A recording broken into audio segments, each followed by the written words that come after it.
Hello guys, this is Indian Medico, and in this video we are going to see about Amphotericin B.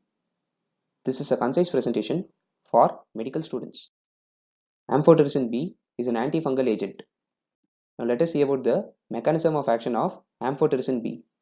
It binds to ergosterol, which is a sterol found only in the fungal cell membrane. After binding to ergosterol, it alters the permeability of fungal cell membrane, leading to cell death. Now let us see about the clinical uses of Amphotericin B. Amphotericin B is a broad-spectrum antifungal agent. It is used in systemic mycotic infections caused by Cryptococcus, coccidioides, Aspergillus, Blastomyces, Candida, Histoplasma, and Mucor. Remember, it is a systemic antifungal agent. Now let us see about the side effects of Amphotericin B.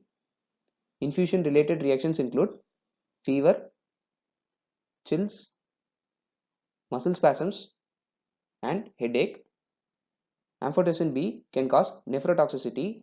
It can lead to renal tubular acidosis and renal insufficiency. Other side effects include hypotension, anemia, arrhythmias, which can be due to concurrent electrolyte abnormalities, and abnormal liver function tests. Remember, amphotericin B is given in liposomal formulations to reduce these side effects.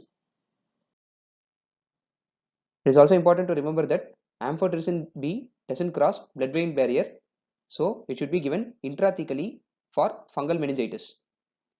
Nystatin is another drug which has similar mechanism of action as amphotericin B, but it is more toxic, so it is not used systemically.